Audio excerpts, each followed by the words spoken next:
Merci bien de l'opportunité que vous nous accordez à l'occasion de ce 13e colloque international sur le diabète et la nutrition.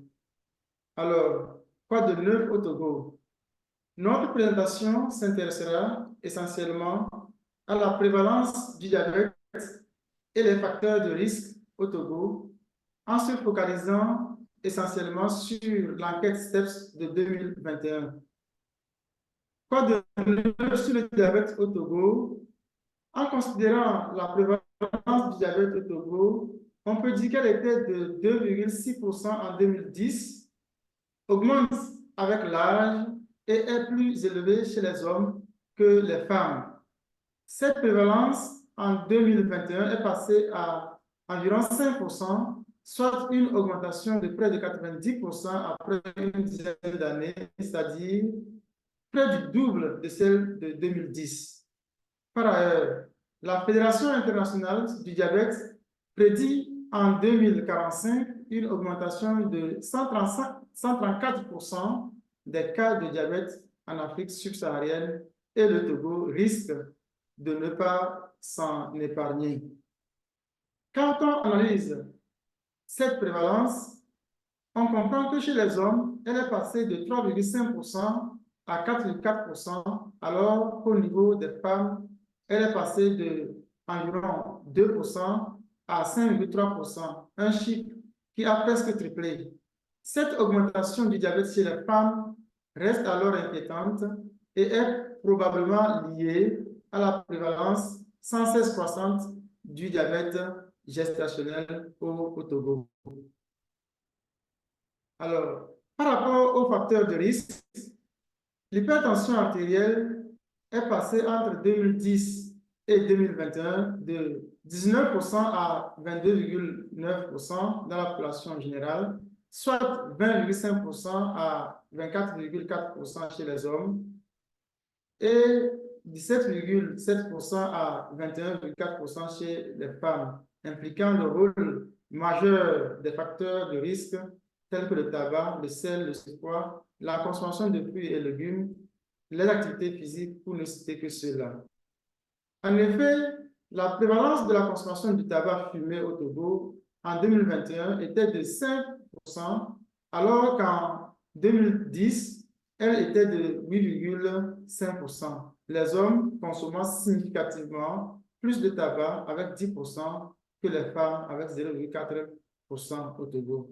La tranche d'âge la plus exposée se situe entre 30 et 44 ans avec 14,2% chez les hommes contre 0,4% chez les femmes.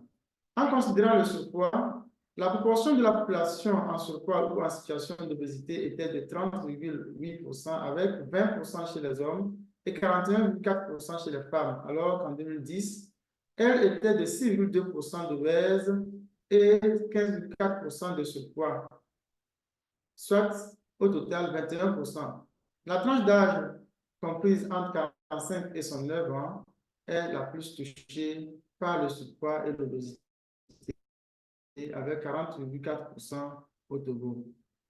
Par rapport à l'hypercholestérolémie, elle a modérément baissé entre 2010 et 2021 et se situe entre 15,2% chez les hommes et 14,2% chez les femmes. Le risque cardiovasculaire estimé à plus de 20% était donc élevé en 2010 qu'en 2021 en raison de la baisse de la prévalence de certains facteurs de risque. Alors, quoi de nouveau sur les facteurs de risque cardio et comportementaux, nutritionnels et les activités physiques au Togo? Toujours en considérant l'enquête STEPS 2021, on peut d'abord dire que en 2010, les Togolais consommaient des fruits en moyenne 2 jours par semaine et les légumes en moyenne 4,8 jours par semaine. Toutefois, le nombre de portions de fruits et ou de légumes consommés par jour était faible, avec 0,5 portions de fruits par jour et 0,9 portions de légumes par jour. La majorité des Togolais, soit environ 95%, consommait alors moins de 5 portions de fruits et ou de légumes par jour.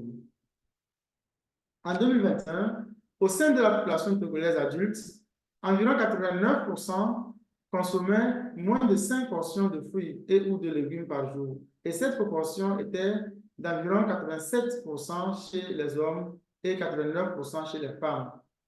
En moyenne, la population togolaise consommait en effet entre 0,9 et 1,1 portion de fruits par jour et 1,7 portions de légumes par jour. Les deux combinés, les Togolais consommaient environ 2,6 portions par jour en moyenne. Et selon l'enquête 2021, les Togolais donc consommaient des fruits en moyenne 2,2 jours par semaine et des légumes en moyenne environ 5 jours par semaine. La consommation moyenne de sel, quant à elle, était de 9,3 grammes par jour, dont 10,4 grammes chez les hommes et 8,3 grammes chez les femmes. Les hommes consommaient alors quotidiennement plus de sel que les femmes. De plus, 12,8% de la population togolaise adulte ajoutait toujours ou souvent du sel dans la sauce, du sel ou de la sauce salée dans leur plat, juste avant ou pendant le repas. Et cette proportion était de 12,5% chez les femmes et de 13,2% chez les hommes. Au total, plus de 6 personnes sur 10, soit environ 69%, vivant au Togo en 2010 avaient un niveau d'activité physique élevé. Néanmoins, il existe une proportion non négligeable de la population, 13% environ, qui malheureusement adopte encore un mode de vie sédentaire. Et justement, en 2021, l'enquête STEPS a montré que la proportion de la population togolaise n'ayant pas atteint le niveau d'activité physique recommandé par l'OMS était encore de 13,2%. En 2010, on peut donc dire que la population togolaise consacrait quotidiennement en moyenne 190,3 minutes, 82,7 minutes et 16,8 minutes respectivement pour l'activité physique au travail, lors des déplacements et pour les loisirs. Comparativement donc à 2021, ce temps a progressé de 5 minutes pour l'activité physique au travail et a diminué de plus de 6 minutes pour l'activité physique lors des déplacements et pour les loisirs. On note aussi que la plupart du temps d'activité physique vient du travail et très peu des loisirs, en particulier chez les femmes qui restent moins actives. Ainsi peut se résumer l'état des lieux sur le diabète au Togo, qui suscite des réflexions au niveau des recherches universitaires, et je fais un clin d'œil au docteur Kodjo, endocrinologue et diabétologue, qui a été très impliqué dans la préparation de cette communication. Je vous remercie.